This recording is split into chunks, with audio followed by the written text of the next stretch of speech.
Dr. Darby Campbell here, and I just want to shoot this quick video on how spinal decompression therapy works, how it can benefit you and your spine. We have four major goals with decompression therapy. Number one, we want to get nutrition to the disc. A little bit about anatomy today so you can understand. We have 24 bones of the spine. In between them, most of them, we have the shock absorber disc pad. That disc only has nutrition to the outside or blood flow to the outside of that disc. It needs to be moving its full range of motion to get all that nutrition to the inside of the disc. Step one with the adjustments is to get that bone back in the right position and get you moving it again. And step two with the decompression is we start to traction that spine apart. And that creates a vacuum effect, pulling nutrition to the inside of that disc to keep it healthy and strong. This also pumps out the inflammation, which helps you get out of pain faster and reduces the swelling of the disc to help fast track your healing from disc bulges and herniation thinner and thinner as that disc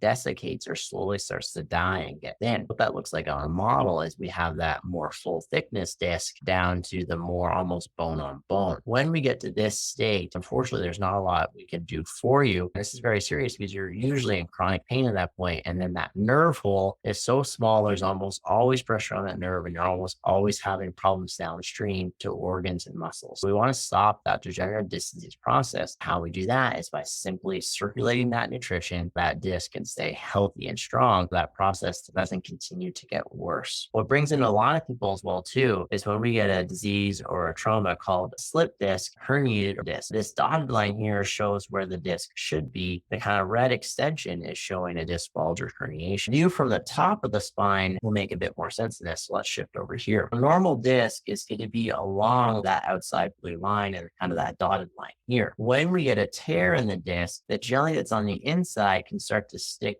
out and start to create an extension of the disc, and that's called the protrusion or herniation. Again, when we traction that spine from top to bottom, we create a vacuum effect, pulling that fluid back to the middle where it should be, along with all the nutrition that we want as well too. And that's going to reduce that bulge to get the pressure off that nerve, which is our fourth and ultimate goal. Number one, let's get nutrition in that disc again with the adjustments and the decompression. Number two, let's slow and stop that degenerative disc disease process if that's continuing in your spine.